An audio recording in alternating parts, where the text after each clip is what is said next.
810, the sponsors Matthews and Moore, appropriates $14,213,100 from the general fund, reserve fund, to 10 departments to purchase miscellaneous equipment and repairs to buildings. Been properly moved and seconded. Councilman Tiger. Thank you, Mr. Chair. I've got questions for almost all of these departments. Everyone is represented, too. Okay, that's great. I just go in the order that's on the sheet there. The Sheriff's Department, I think, is first.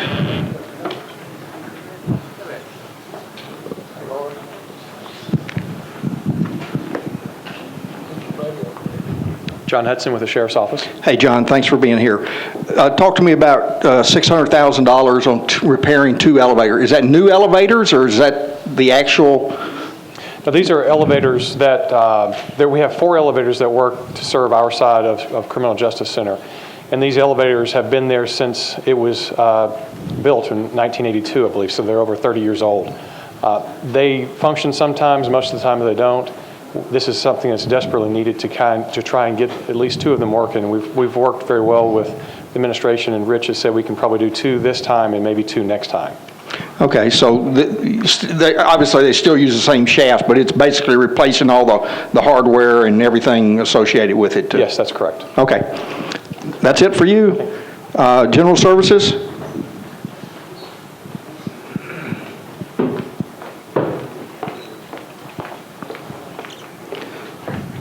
Nancy Whittemore with General Services. Hey, Nancy. All these fleet replacements and additions, are they going across the board for various departments? On the $4 million for the replacements, this time we're going to be focusing on the light fleet, and it will be going to what we're recommending is the assessors, the property, codes, the health department, juvenile court, Metro Action Commission. So that's going to be the focus for this one. We have over the fleet additions is for the new fleet at Midtown Hills. Okay. Are these vehicles, what type of vehicles are they? Are they all energy efficient, high mileage? Well, they meet our replacement criteria, and they're not all energy efficient, but you mean the ones that we're going to be ordering? Yes. Those will be flex fuel. They'll have all the, they're not hybrids. These will be flex fuels where you can use alternative kinds of fuels in it, like the ethanol and that kind of thing. No electric? None in this group, no. Do we have electric, and if so, why don't we have more? We do have electric vehicles. We have 2 that are actually located at the Fulton campus, and we have charging stations now across the county, and so that is something we're looking at. As we meet with these departments, we will ask them if they have a need for electric, and if the business would support electric vehicle, and we would certainly order one if that's doable. Okay, thank you. IT?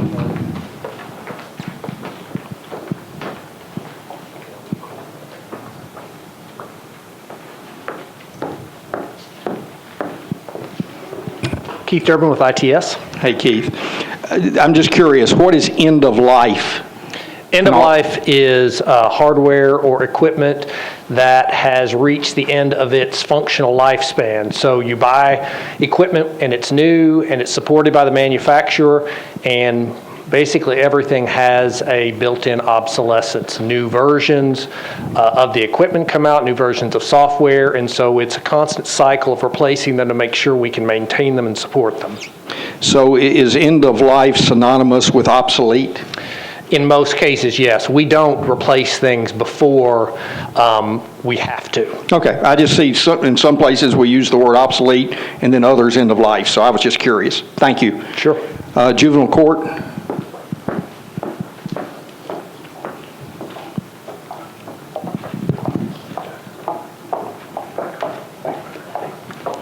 Good afternoon. Hello. I have with me today, yes, if I please. can introduce, Wendy Buchanan, who is our new Chief VO, replacing Charlie Ward, who didn't handpick her, but he was on the selection committee and was strongly in favor of her appointment to that position. And of course, you all know Mr. Swack, so. Great. Who uses bulletproof vest? I'll be happy to answer that. Our field officers, our probation staff that are in the field, we do ride-alongs with the Metro Police Department. We're responsible for doing room searches. This protects our staff from getting, if there is any kind of incident, that they're protected. And this summer alone, we've recovered probably at least 12 to 15 rifles, assault weapons, handguns, and knives. So this keeps our staff safe when they have to go out there and do some of the dangerous activities that they do while supervising the youth in our community. And Councilman Tiger, they've always had vests. They're just old and some of them are expired. And that was the reason for the request. Absolutely. Last question, what happens to the old pistols? I see we're getting new ones. Do we have new people, or are we retiring pistols and getting a new model? Councilman, we are retiring pistols in accordance with following the lead of Metropolitan Police Department. Our warrant officers, who are our only armed personnel who go out in the community and do service of process, do carry pistols. They have the old outdated SIG pistols, which the police department actually got away from. My understanding is a few years ago. I'm not exactly certain, Councilman, but I can find out what the process is for what we do with the old pistols. Apparently, there was some kind of a program in the past where officers had the opportunity to purchase those pistols when they were being replaced. I'm not sure if that program is still in effect, but if it is, we'll probably do something like that, similar, or do whatever the appropriate disposal mechanism is for Just let us know, that'd be great. Thank you for being here. Thank you, Councilman. Health Department. Tom Sharp from the Health Department. Hey, Tom. How much equipment is being brought from the old Lentz Center, and how much is new equipment, or are we going with all new equipment? It's not all new. The biggest item on this list is for new equipment. They've gone through and said, can we take this, can we take that? And what we can take, we will take. But all of it's not going to translate. Most of this is to equip the new building. Okay. Thank you. Yes, sir. Municipal Auditorium. Bob Sconey from Municipal Auditorium. Hey, Bob. Seat refurbishing phase 1 or 2, is the second phase going to be approximately the same price as the first? Are we just doing half the building, I guess, is my question? We're doing the mezzanine seats, 1,000. There's approximately 2,000 up there in the mezzanine, so we're just doing the lower level. We're not doing the upper balcony. So the luxury skyboxes are taken care of, and the cheap seats that I'll be in. Okay, thank you. I was just curious about the phase process there. Okay. Yes. Okay. Yeah. Public Library.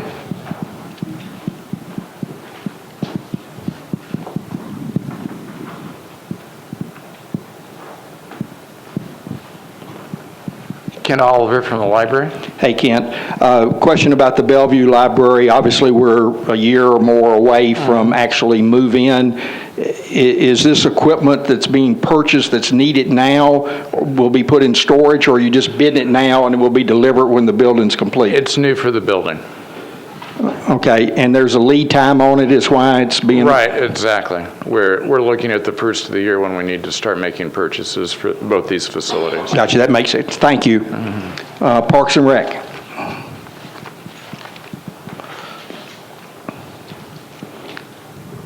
Tommy Lynch, Parks. Hey, Tommy. Equipment, I assume this is exercise equipment, and the two lots for Southeast and Sevier? It's exercise equipment plus some office equipment as well. Okay, thank you. State trial courts.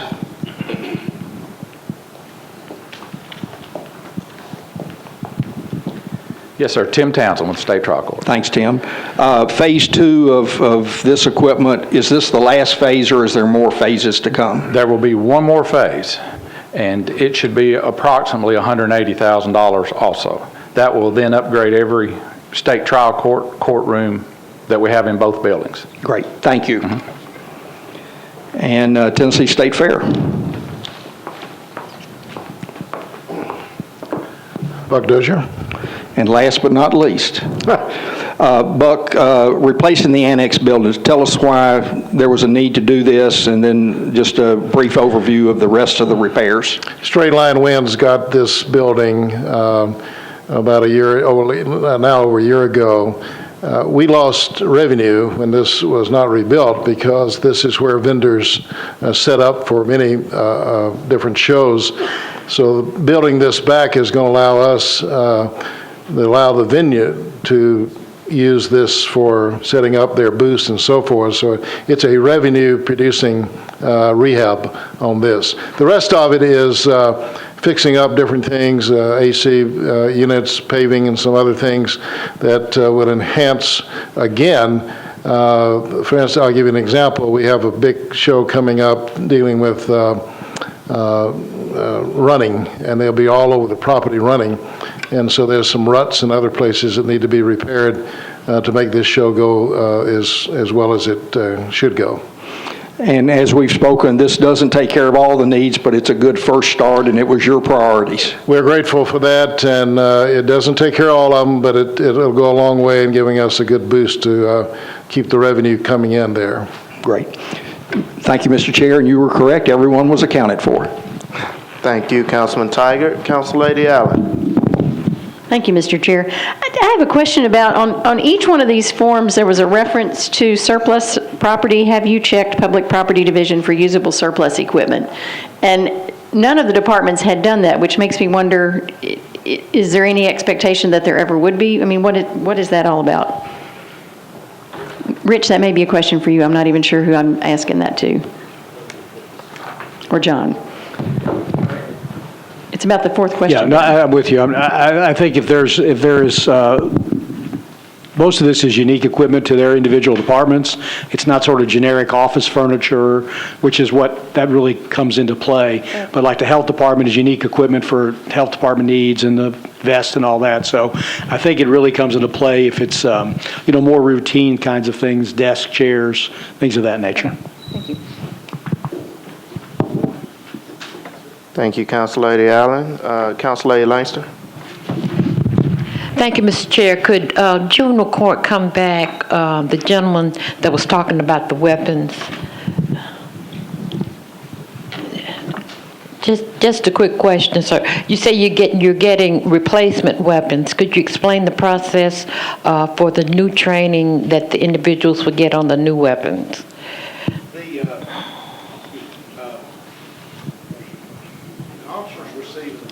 We actually have been previously receiving all the training for our warrant officer personnel in conjunction with the police department. And we're actually working right now with the sheriff's department because what we've found is that the mission of what our folks do and the sheriff's department personnel do a little bit more closely aligned, and the frequency of their training is much greater. So we're actually in the process of working out through memorandum of understanding that process now by which the sheriff's department is going to provide training for our folks. And my understanding would be that they would be providing training associated with the new weapons as well. The new weapons that they have, they will get so many hours firearm on the training. Yes, ma'am. Okay. Yeah, that's correct. They just won't be given the weapons and say go to it. They will get training. Absolutely. Okay, thank you. That's absolutely correct. Thank you. Yes, ma'am. Thank you, Mr. Chair. Councilman Hunt, did you have a question as a follow-up to Councilor Langston? Go right ahead. I'm sorry. Go right. There you go. Okay. Now, I was interested, you referred to them as replacement weapons.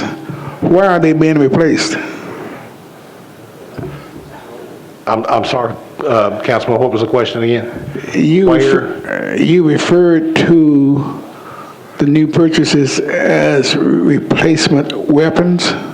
That's correct. Why are they being replaced? They are being replaced because they have, all of them have been in service for several years, and they're all Sig Sauer model handguns. And the Metro Police Department, who provides all of our, through the Armory, provides service of the weapons, replaces worn out parts, keeps weapons maintained. The police department had already switched apparently some time ago to the Glock 23 handguns, a different make and model handgun, and so they still had some of the old type parts, in stock, but as they run out of those, it's just maintenance of these older weapons is becoming more, expensive and problematical, and it makes more sense to go to the same weapons that the police department are using, and that also the RFP, which has been issued for property protection services in Metro facilities, specifies that same model handgun for use by whoever gets that contract. So the idea being, I think that there's some uniformity across Metro among armed personnel that they are carrying the same type of handgun. And what happens to the old weapons? Councilman, I need to check into that. I knew that there used to be a program previously at one time where officers carrying weapons, whenever their weapons were updated, replaced, had the opportunity to purchase their weapons from Metro. I'm not sure if that opportunity is still present or not. I need to find out the answer to that question and let you know, and I'm certainly willing to do that. Please, I'd like to know what becomes of the older weapons. So if you can do that, I'd appreciate it. Absolutely, Councilman. Thank you so much. Certainly. Thank you. Thank you, Councilman Hunt. Council Lady Moore. Thank you, Chair. I have a question for the Public Library.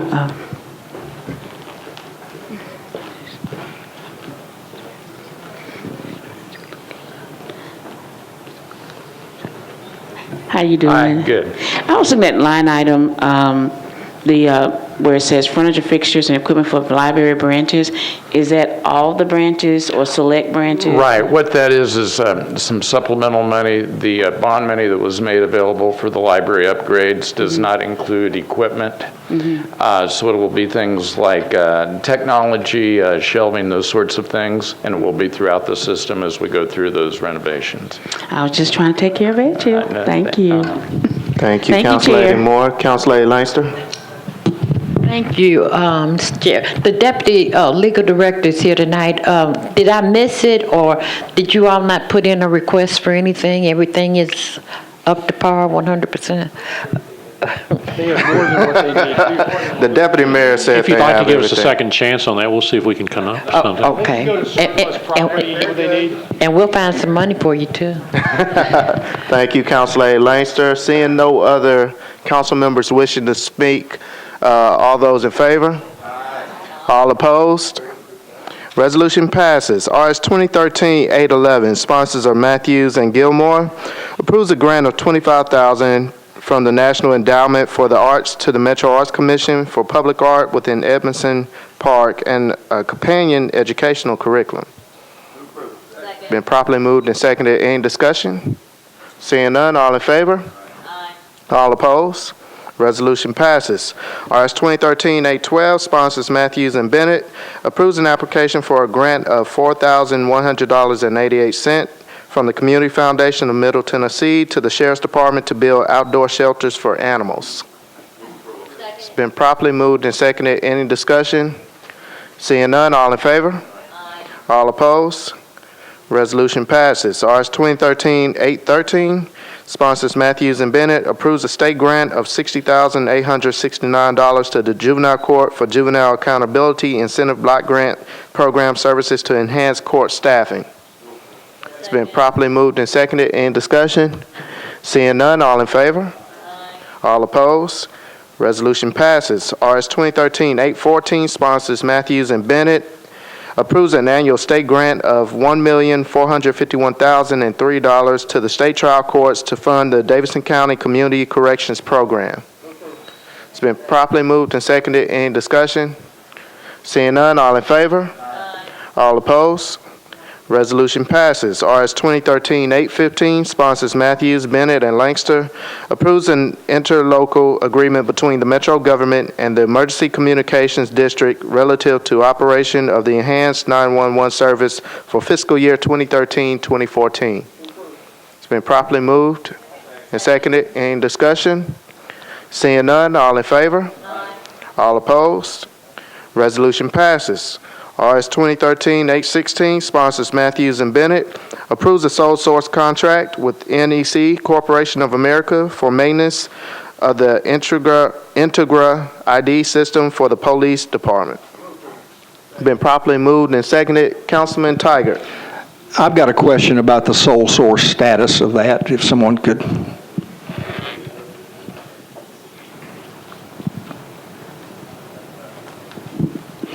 Mike Hager.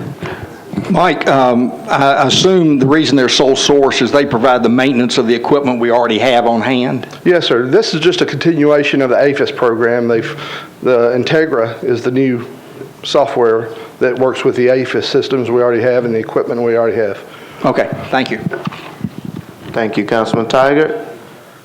Seeing no other council members wishing to speak, all in favor? All opposed? Resolution passes. RS 2013-817, sponsors Matthews and Bennett, approves an interlocal agreement between the Mayor's Office of Emergency Management and the City of Hendersonville to facilitate the purchase of equipment in accordance with the Port Security Grant Program funded by the U.S. Department of Homeland Security. It's been properly moved and seconded. Any discussion? Seeing none, all in favor? All opposed?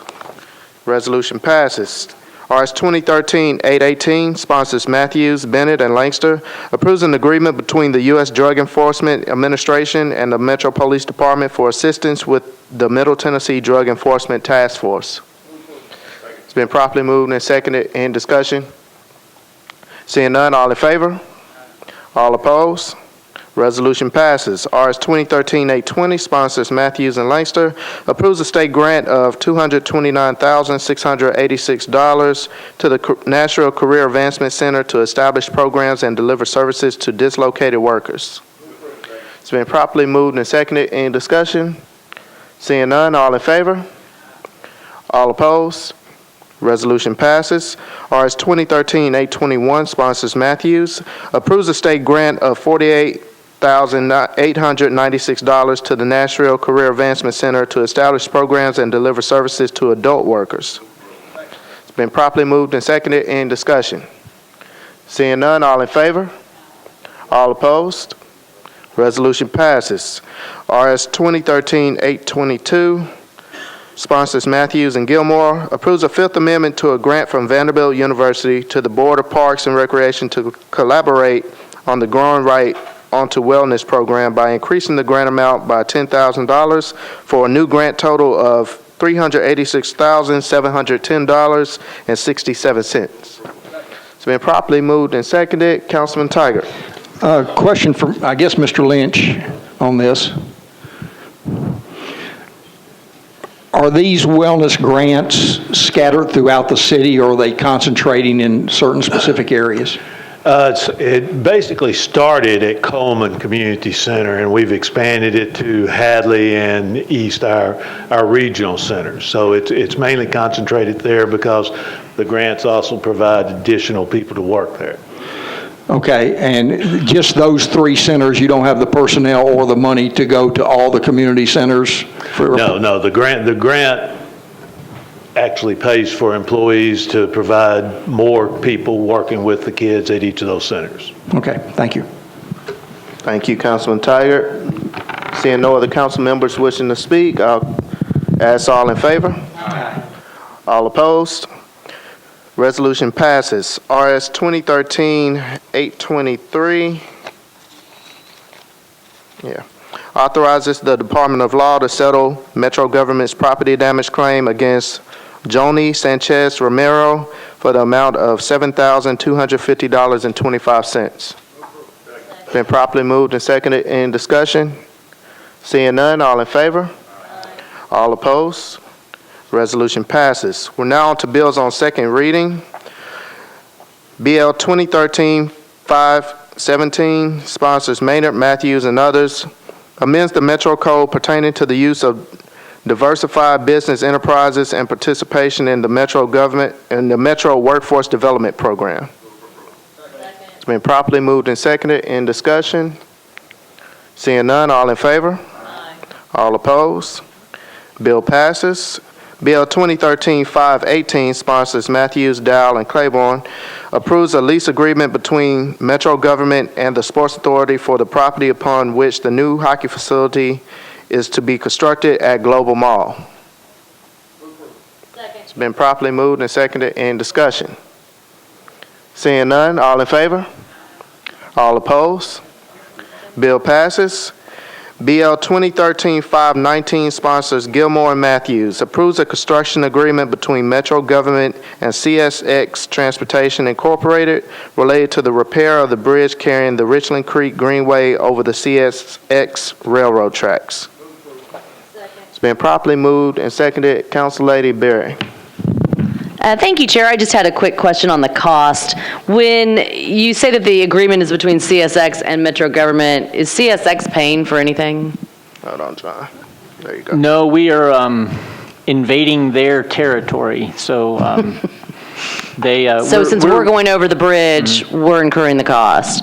Well, the bridge goes over the railroad tracks, and since they are responsible for the operation and maintenance of their tracks and their property, they will bring in the flagging crews and everything, and so this is to reimburse them for flagging services. Okay, thank you. Thank you, Council Lady Berry. Councilman Tiger. Who is our contact at CSX if there are other issues in the community? Can you publish it on national television?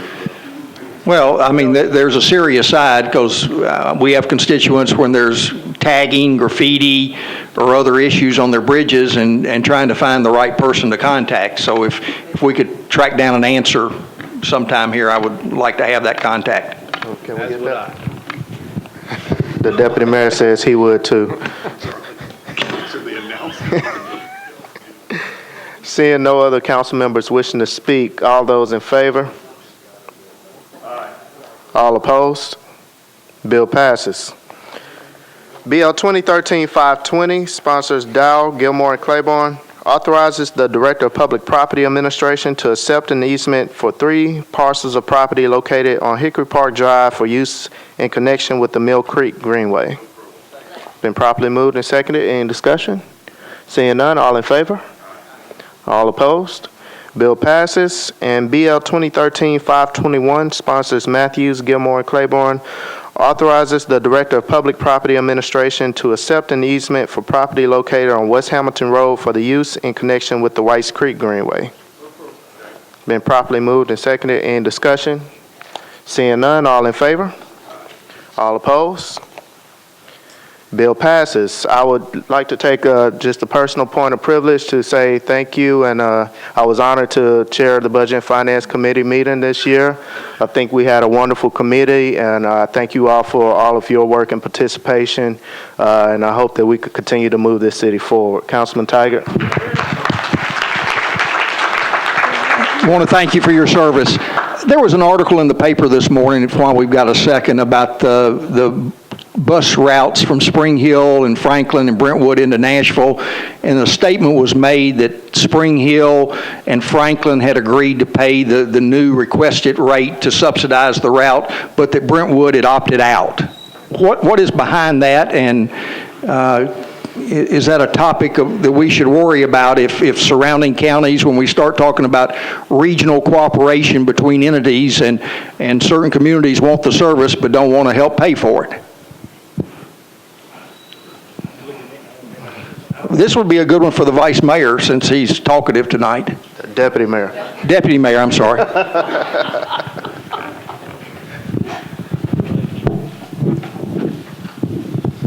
Councilman, I don't know the specifics on it, but we'll find out. And like you, I think it's a good point, and I agree with you. I think if we're going to share and running those bus routes in and out from those regional counties, they ought to help pay for it. I just don't know the specifics about the article in the paper today. Check the article. I will. Thank you. All right. Thank you, Councilman Tiger. Councilor Berry. Thank you, Chair. I just had one quick question because I think Tom is still here. Do we have any information regarding the puppies that were loose today on I-40 that was reported? Did you guys catch the puppies? No, I'm sorry, that's news to me. I've been working, I didn't get to keep up. You haven't seen, okay, the puppy news. Okay, never mind. All right. Thank you, Councilor Berry. We are adjourned.